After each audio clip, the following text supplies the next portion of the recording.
우리에게 주시는 하나님의 말씀은 마태복음 18장 15절로 20절까지의 말씀입니다. 마태복음 18장 15절로 20절까지의 말씀 찾으셨으면 함께 한 목소리로 봉독하도록 하겠습니다.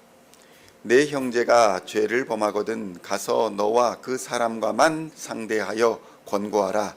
만일 들으면 내가 내 형제를 얻은 것이요 만일 듣지 않거든 한두 사람을 데리고 가서 두세 증인의 입으로 말마다 확증하게 하라.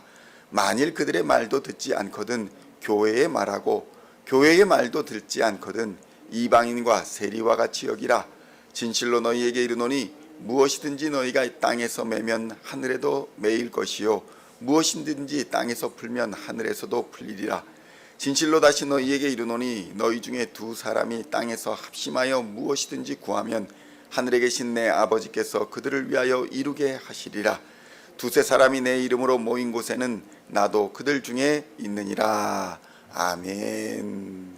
할렐루야. 오늘은 마태복음 18장 15절로 20절까지의 말씀을 본문으로 교회의 권위라는 제목으로 은혜의 말씀을 함께 나누고자 합니다. 성도 여러분, 오늘 본문의 말씀에는 그리스도인들이 합심하여 기도할 때에 주로 인용되는 말씀입니다. 그것은 바로 두 사람이 땅에서 합심하여 무엇이든지 구하면 하늘에 계신 내 아버지께서 그들을 위하여 이루게 하시리라 라는 19절의 말씀인 것입니다. 많은 사람들이 이 구절을 기도의 힘으로 이해하고 기도해야 합니다 라고 강조하는 구절로 사용하기도 합니다. 물론 아주 틀린 말은 아니지만 이 말씀이 등장한 배경을 보면 일반적인 기도를 강조하기 위한 내용이다 라고 보기에는 조금 다르다는 생각을 하게 되는 것입니다. 먼저 기도를 강조하면서 그 전에 등장한 상황을 한번 살펴보기를 원합니다. 15절로 17절까지의 말씀을 함께 봉독하겠습니다. 내 형제가 죄를 범하거든 가서 너와 그 사람과만 상대하여 권고하라. 만일 들으면 내가 그 형제를 얻은 것이요 만일 듣지 않거든 한두 사람을 데리고 가서 두세 증인의 입으로 말마다 확증하게 하라. 만일 그들의 말도 듣지 않거든 교회의 말하고 교회의 말도 듣지 않거든 이방인과 세리와 같이 여기라. 아멘. 성도 여러분, 두세 사람이 내 이름으로 모인 곳에는 나도 그들 중에 있으리라 하신 말씀 이전에 바로 이 말씀이 등장하고 있다는 사실을 우리는 좀 기억할 필요가 있습니다. 성도 여러분, 성도들의 가장 큰 힘은 믿음의 기도에 있다라는 것은 분명합니다. 그러나 오늘 합심 기도에서 강조하는 것은 교회 내에서 공동체 내에서 문제를 일으킨 자들을 어떻게 치리할 것인가, 이것을 다루면서 합심 기도를 다루고 있다는 것입니다. 성도 여러분, 우리가 예수를 믿은 후에도 잘못을 범할 수 있다, 그것을 깨달아야 합니다. 우리는 완벽한 사람이 아니기 때문입니다. 예수를 믿는다고 해서 도덕적으로 완벽한 인간이 되는 것은 아닙니다. 오히려 매주 하나님의 말씀을 들으며 하나님의 자녀답게 거룩하게 살아야 한다는 그런 말씀을 듣기 때문에 오히려 더 영적으로 죄에 대해 민감해지고 말씀에 대해 묵상하는 과정에서 자신의 삶에 그 말씀을 적용하는 과정에서 성령님이 깨닫게 하는 은혜를 통해 매일 회개의 길로 나아갈 수밖에 없는 것이 그리스도인의 삶인 것입니다. 나의 부족함과 나의 연약함을 직면하게 되는 것, 그것이 바로 그리스도인의 삶이라 할 수 있는 것입니다. 문제는 공개적으로 죄를 짓고도 그 죄에 대하여 뻔뻔함으로 일관하는 사람들인 것입니다. 자숙하고 회개하여도 모자랄 판에 오히려 내가 더 교회의 일을 열심히 하겠다 이렇게 나서는 사람들을 보면 성도들은 이 상황에 대해서 어떻게 해야 될지 당황해하고 또 교회도 난감한 상황에 처하게 되는 경우가 많이 있더라는 것입니다. 한번 생각해 보십시오. 선거철만 되면 정치인들이 교회에 갑자기 나와 출석을 하기도 하고 광고 자리에 나와가지고 우리 교회 유력한 정치인입니다 라고 선전하기도 하고 이런 사람들이 있지만 죄를 지었을 때 그 죄에 대해서 그 출석하는 교회가 아이고 우리 교회에 장로님이 집사 무슨 의원이 죄를 지어서 우리가 공개적으로 같이 회개합니다. 이런 말을 저는 들어본 적이 없습니다. 선거철만 되면 교회를 이용하려는 정치인이 있고 이것에 이용당하여 교회를 광고하고 홍보하는 목사들도 있는 형국이다 보니 어쩌면 지금의 교회가 이방인과 세리와 같은 상황에 처한 것이 아닌가 하는 생각도 하게 되는 것입니다. 사실 이방인과 세리와 같이 여기라, 이 말은 유대인들의 관용적인 표현입니다. 유대 공동체의 일원으로 대우하지 말라라는 말씀입니다. 다시 말하면 교회 공동체에서 추방을 해버리라, 이런 말인 것입니다.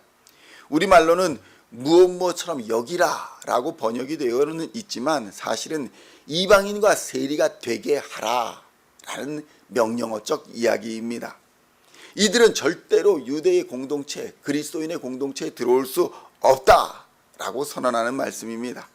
문제는 우리가 여기서 좀 생각해 봐야 할 것은 개인적인 죄와 교회에 대해 범죄하는 죄에 대한 예수님의 말씀이 조금 다르다는 것을 우리는 봐야 되는 것입니다. 개인적인 죄에 대하여 베드로가 물었을 때 예수님은 무엇이라 말씀합니까? 언제까지 용서해야 됩니까? 저 사람을 언제까지 내가 용서해야 됩니까? 라고 할 때에 70번씩 7번씩이라도 7번씩 70번입니까? 70번씩 7번입니까? 하여간 많이 용서해라. 끝까지 용서해라. 개인적으로 나에게 그런 죄를 짓거든 그 사람을 용서하고 받아들여라. 이렇게 말씀을 하십니다. 그런데 오늘 무슨 말씀하십니까?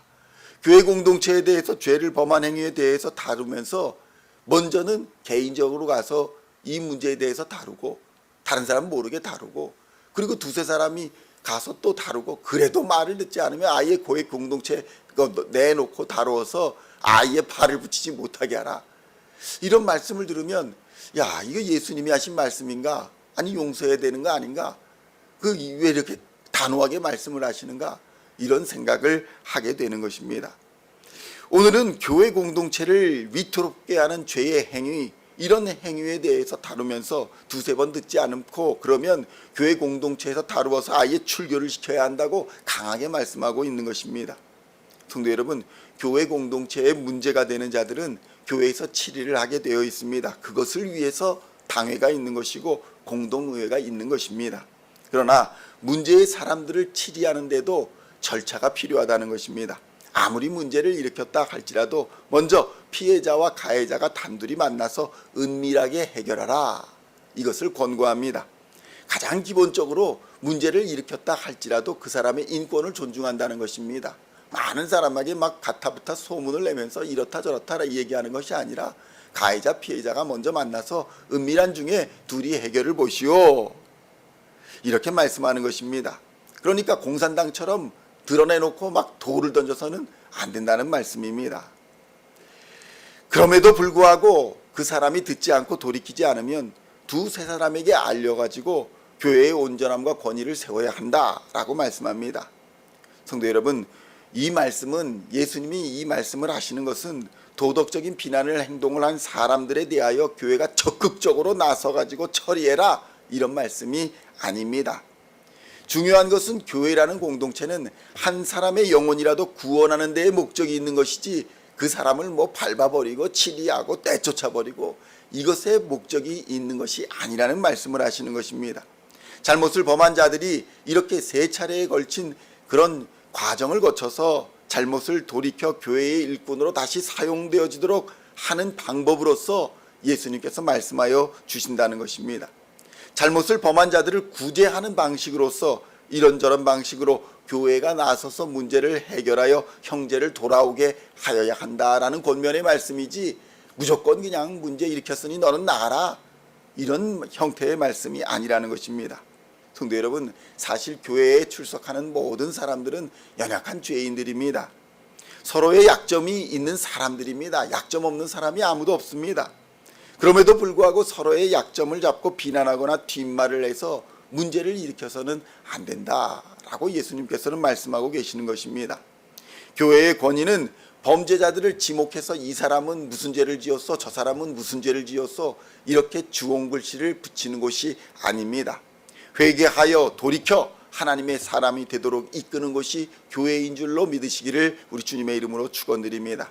그래서 목사가 교인을 불쌍히 여길 뿐만 아니라 교인들도 목사를 불쌍히 여기며 서로를 위하고 세워주는 곳, 그것이 바로 교회 공동체인 것입니다. 이를 위해서 합심하여 기도하라는 것입니다. 이를 위하여 두 사람이 모여서 기도하면 하나님께서 들으시겠다는 것이고, 교회 공동체를 세우기 위하여 두세 사람이 합심하여 기도할 때에 내가 언제든지 거기에 있겠다라고 말씀하여 주신 것입니다. 18절로 20절의 말씀을 함께 봉독하겠습니다. 진실로 너희에게 이르노니 무엇이든지 너희가 땅에서 매면 하늘에서도 매일 것이요 무엇이든지 땅에서 풀면 하늘에서도 풀리리라. 진실로 다시 너희에게 이르노니 너희 중에 두 사람이 합당해서 합심하여 무엇이든지 구하면 하늘에 계신 내 아버지께서 그들을 위하여 이루게 하시리라.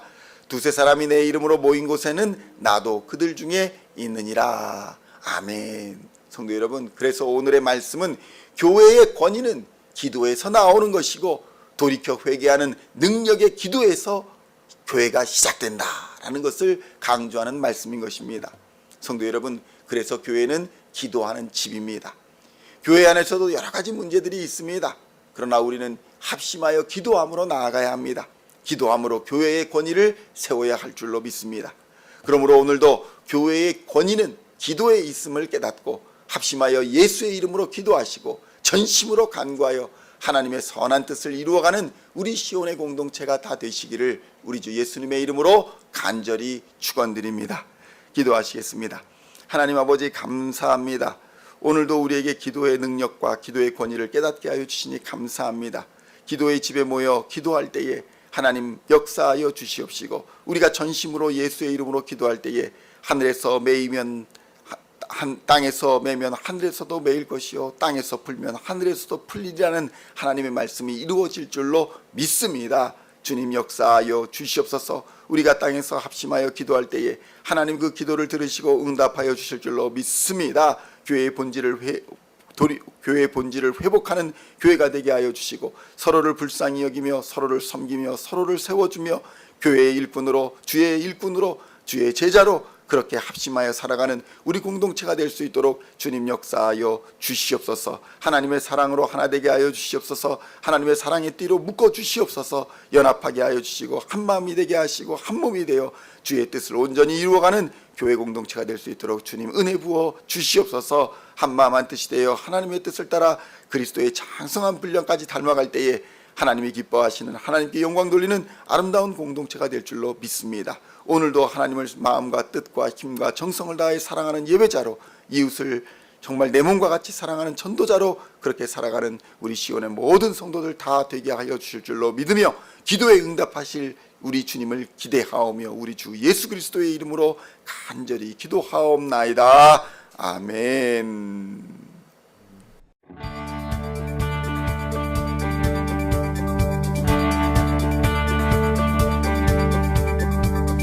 Singing songs of thy praise, we are coming to you, dancing before your throne.